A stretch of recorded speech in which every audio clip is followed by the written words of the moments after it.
আপনারা গ্রাম থেকে শহরমুখী হয়ে বিক্রি করছেন, একটা খরচ সেইটা উঠিয়ে বিক্রি লাভ, তো সে তুলনায় কি গ্রামে বিক্রি করলে বেশি লাভ হতো না? গ্রামে তো আসলে এগুলো আবাদ, গ্রামের লোক তো চেষ্টা করে বেশি করা, সবগুলা তো গ্রামে লাগে না। কারণ হলো গ্রামে খাদ্য দেখা যাচ্ছে লাগবে 100টা, গ্রামের লোক তো তৈরি করে 500টা।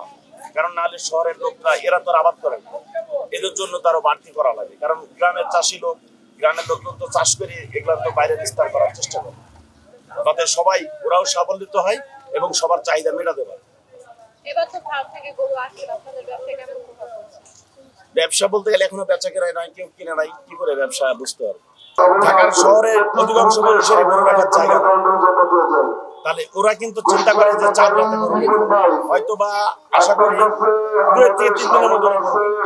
অনেকের জায়গা নাই, অনেকের দেখার মানে রাখবে কোথায় এরকম পরিবেশ নাই, খাদ্য দেখি এরকম পরিবেশ নাই, এই কারণে ওরা একটু লেট করে কিনতে।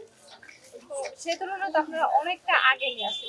অনেকটা আগে নিয়ে আসার কারণ হলো গরুটা অনেক দূর থেকে আসে, তো এই গরুটার শরীর ব্যথা হয়, বিভিন্ন কারণে হয়, এই কারণে আইনে আবার সুস্থতা তৈরি করা লাগে। যেরকম ঢাকাতে অনেক জায়গায় ফার্ম আছে, ওদের গরুটা ফার্মে বিক্রি করে। আমাদের গরুটা 4 মনের ওজনের যদি গরু কিনি, তাহলে ঢাকায় পৌঁছাতে গরুটা দেখতে লাগে 3.5 মন 3 মন। আর ওদের গরুটা 4 মনের ওজন যদি দেখা যায় ফার্মে, তাহলে ওরা দেখতে যায় বলবে 4.5 মন হচ্ছে। তা আমাদের গরুটা শুটি হয়ে যায়। তারপরে অনেক আমরা আগে নিয়ে এসে গরুটা সুস্থ করার জন্য, সব শরীরটা তাতে ব্যথা হয়, 2-1 দিনে সুস্থতা হয়ে যায়, তখন আমরা ওই গরুটা বিক্রি করতে সক্ষম হই। কি কি ধরনের গরু আনছেন?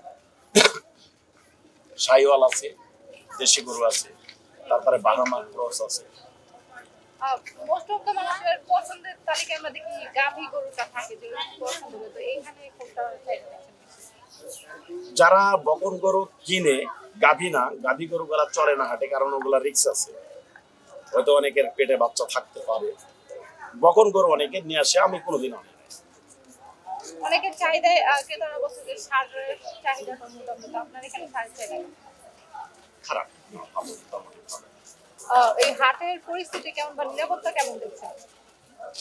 পরিচিতি নিরাপত্তা মোটামুটি দেখছি লোকজন, কিন্তু আমরা যেখানে আছি এখানে অনেক নোংরা।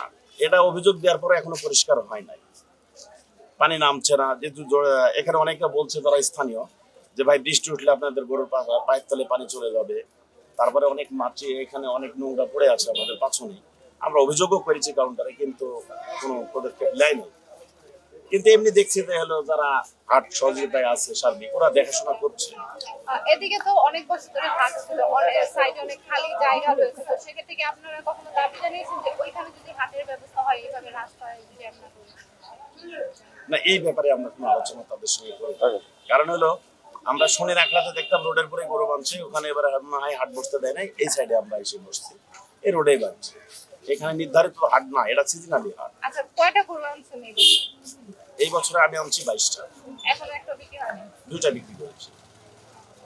সর্বোচ্চ বড় গরুটা বেচছি 3,58,000 টাকা দিয়ে, আর সর্বোচ্চ ছোট গরু যেটা, সেটা বেচছিল 55,000 টাকা।